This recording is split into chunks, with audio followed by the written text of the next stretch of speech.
महाशिव पुराण जिसे अनेक ग्रंथ जहाँ हमें शिव सागर की गहराइयों में ले जाते हैं, वही भगवान शिव के अनगिनत रहस्यों से परिचित कराते हैं। आज भगवान शिव के रहस्यों से आपको हम परिचित कराएंगे। पशुपतिनाथ की अद्भुत लीला को जान हर कोई भगवान महाकाल के चरणों में नतमस्तक हो जाता है, क्योंकि तीनों लोगों के स्वामी भगवान गंगाधर वास्तव में बहुत महिमामयी हैं, जिनकी महिमा आज तक कोई नहीं जान पाया। महादेव के त्रिशूल के वार से जहां दानव थर-थर कांपते थे, वहीं उनका तांडव नृत्य प्रलयकारी है और उनके तीसरे नेत्र का खुलना तो पूरी सृष्टि के लिए विनाशकारी है। अपना डमरू बजाकर सबको मंत्रमुग्ध करने वाले भोले बाबा आज भी कैलाश पर्वत पर धूनी रमाए तपस्या में लीन हैं। नमस्कार, खर डिजिटल के इस खास कार्यक्रम किस्से हकीकत के पन्नों से मैं निकिता श्रीवास्तव आपका स्वागत करती हूँ। यह शाश्वत सत्य है कि जो जन्म लेता है उसकी मृत्यु होती है, और ये भी सत्य है कि जिसका जन्म नहीं होता उसकी मृत्यु भी नहीं होती है। त्रिनेत्रधारी भगवान शिव एक ऐसे ही भगवान हैं जो अनादिकाल से अस्तित्व में हैं और अनंत काल तक रहेंगे। यदि शिव इस धरती पर नहीं आते तो पृथ्वी पर बड़ी उथल पुथल हो जाती। ब्रह्मा जी और विष्णु जी के सृष्टि निर्माण की सारी योजना विफल हो जाती। भगवान शिव को धरती पर लाने के पीछे क्या उद्देश्य था, हम उसकी चर्चा करेंगे। आखिर परम पिता परमेश्वर को भगवान शिव के रूप में प्रकट करने के पीछे ब्रह्मा जी और विष्णु भगवान की क्या मंशा थी, यह बड़ी ही रोचक कथा है। भगवान शिव कब और कैसे इस धरती पर प्रकट हुए, और यह पौराणिक घटना हर किसी को आश्चर्यचकित कर देने वाली है।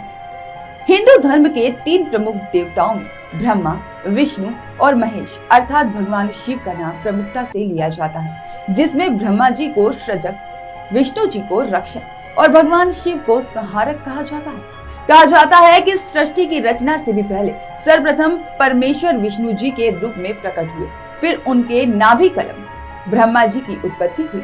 योजना के अनुसार भगवान ब्रह्मा की सृजन करते रहते और साथ ही विष्णु जी संरक्षण प्रदान करते रहे। लेकिन एक ब्रह्मा जी और विष्णु जी ने विचार किया कि यदि इस तरह हम दोनों सृष्टि के लिए सृजन और रक्षा का कार्य करते रहे और बीच बीच में विनाश नहीं हुआ, तो यह जगत ब्रह्मांड असंतुलित हो जाएगा। इस ब्रह्मांड का अस्तित्व खतरे में पड़ जाएगा। इसलिए उन्हें अब ऐसे देव की आवश्यकता थी जो विनाशकारी देवता हो। तब ब्रह्मा जी और भगवान विष्णु ने आपस में मंत्रणा की और योजना के अनुसार कैलाश पर्वत पर जाकर परमपिता परमेश्वर की तपस्या में लीन हो गए। कैलाश पर्वत पर जाकर ब्रह्मा जी और भगवान विष्णु ने प्रणय यानी ओम मंत्र का जाप करना आरंभ कर दिया। वहां मंत्र पूरे कैलाश पर्वत पर गूंजने लगा। ओम मंत्र के प्रभाव से कैलाश पर्वत पर एक इंद्रधनुषी रंग बिखर गया, जिसकी आभा बड़ी ही दिव्य थी। कैलाश पर्वत पर ध्यान मुद्रा में बैठकर ब्रह्मा जी और विष्णु जी ने लगभग 21 वर्षों तक ओम का उच्चारण किया। देखते ही देखते आसमान में घटाएं घिरने लगी, बिजली कड़कने लगी। आकाशीय बिजली की आवाज इतनी तेज थी कि कैलाश पर्वत के जीव जंतु वहां से भाग निकले। चारों तरफ एक भयभीत कर देने वाला वातावरण उत्पन्न हो गया। तब जो वहां पर इंद्रधनुषी रंग बिखरा हुआ था, वह भी गायब हो चुका था। उसका स्थान एक नील वर्ण ने ले लिया था। अब आकाश का नीला रंग था और जिसमें एक चमकदार रोशनी छिटकी हुई। अब कैलाश पर्वत पर कोई नहीं था, केवल ब्रह्मा जी और विष्णु जी आश्चर्य से आकाश की तरफ देख रहे थे। उन्हें समझ में नहीं आ रहा था कि आज क्या होने वाला है। तभी आसमान से एक विशालकाय आकृति ने अपना रूप लेना आरंभ कर दिया। इस विशालकाय आकृति के केश इतने बड़े थे कि नभ में चारों तरफ अंधेरा छा गया, क्योंकि परमपिता परमेश्वर देवों के देव महादेव के रूप में ब्रह्मा जी और भगवान विष्णु के सामने प्रकट हो चुके थे। ब्रह्मा जी और भगवान विष्णु के मुख पर प्रसन्नता की लहर दौड़ गई, और जहां पर ब्रह्मा जी और भगवान विष्णु की अपेक्षा में अनुकूल भगवान शिव की उत्पत्ति हो चुकी। लेकिन भगवान शिव के केशों के कारण चारों ओर अंधकार था। तब भगवान शिव ने चंद्रदेव को आदेश दिया कि भगवान शिव के मस्तक पर धारण हो जाइए। चंद्रदेव भगवान विष्णु का आदेश पाकर शिव के मस्तक पर धारण हो गए, जिससे चारों ओर प्रकाश ही प्रकाश हो गया।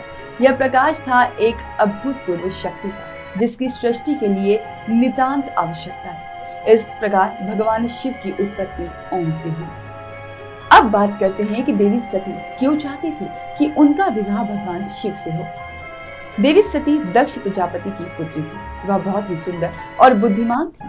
एक दिन उन्हें स्वप्न में कैलाश पर्वत दिखाई दिया और उस कैलाश पर्वत पर भगवान शिव विराजमान थे। उनका भव्य स्वरूप देखकर देवी सती उन पर मोहित हो गई और उन्हें ही अपना स्वामी बनाने की बात सोचने लगी। एक दिन देवी सती ने इस बात का जिक्र अपने पिता दक्ष से किया, लेकिन उनके पिता को भगवान शंकर का फक्कड़ स्वरूप पसंद बिल्कुल भी नहीं था। लेकिन सती न मानी, क्योंकि वह मन ही मन भगवान शिव को अपना वर मान चुकी थी। इसलिए देवी सती ने भगवान शिव की आराधना आरंभ कर दी और जब उनके पिता दक्ष प्रजापति को इस बात की जानकारी मिली तो वे अत्यंत ही क्रोधित हो गए।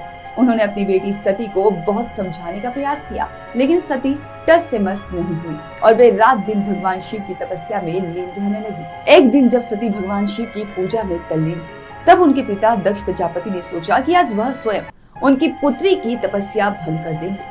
यह सोचकर वह उस स्थान पर पहुंचे जहां सती आराधना कर रही थी।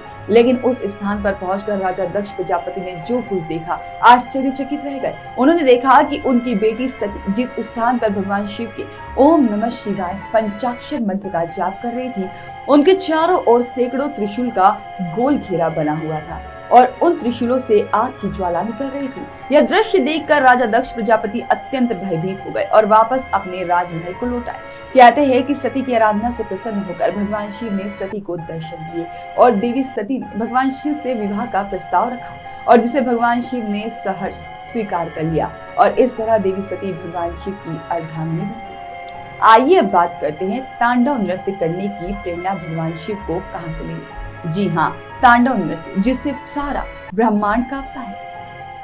तांडव क्रोध अवस्था में नृत्य करने की एक अद्भुत उग्र अभिव्यक्ति है। कहा जाता है कि जब भी भगवान शिव क्रोधित अवस्था में होते थे तो वह तांडव नृत्य करने लगते थे। भगवान शिव को ही तांडव नृत्य का जनक माना जाता है और अब मन में यह प्रश्न उठता है कि भगवान शिव को क्रोधित अवस्था में तांडव नृत्य करने की प्रेरणा कहां से मिली। वैसे तो भगवान शिव ही संगीत विधा के जनक है और इसका पुराणों में खूब उल्लेख भी मिलता है, इसलिए उनसे जुड़ा हुआ ओम का शब्द स्वयं संगीत का बृहद आधार है। फिर भगवान शिव के हाथों में डमरू स्वयं एक नाद साधना है। भगवान शिव को तांडव नृत्य करने की प्रेरणा प्रकृति से मिली। तेज आंधी तूफान आने के समय ऐसा लगता है कि प्रकृति क्रोधित हो चुकी है और उस समय वृक्षों की शाखाओं का तीव्र गति से हिलना, यहाँ पर ऐसा लगता है कि प्रकृति तांडव कर रही है। आइए अब जानते हैं कि भगवान शिव ने नंदी बेल को ही अपना वाहन क्यों चुना। बहुत सारे पशु पक्षी इस धरती पर पाए जाते हैं। ऐसे में कभी कभी मन में यह प्रश्न भी उठता है कि भगवान शिव ने नंदी बेल को ही अपना वाहन क्यों बनाया। भगवान शिव के द्वारा नंदी बेल को ही अपने वाहन बनाने का क्या कारण था। दरअसल भगवान शिव के द्वारा नंदी बेल को अपना वाहन चुने जाने के पीछे एक दिलचस्प कथा है। एक बार भगवान शिव कैलाश पर्वत पर घोर तपस्या में लीन थे और तभी उसी समय दानव त्रिपुरासुर वहां पर आ गया।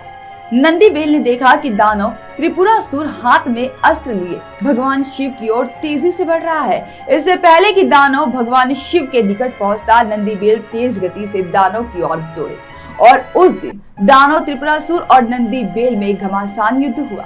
नंदी ने अपने सिंगों के द्वारा दानव त्रिपुरासुर को बुरी तरह घायल कर दिया। दानव त्रिपुरासुर अपनी जान बचाकर भाग गया। बाद में जब भगवान शंकर को इस बात का पता लगा तो वह नंदी बेल से बहुत प्रसन्न हुए और उसे अपना वाहन बनने का सम्मान दिया। आज की कहानी में बस इतना ही। ऐसी ही अनसुलझी और अनसुनी कहानियों को जानने के लिए देखते रहिए खबर डिजिटल। धन्यवाद।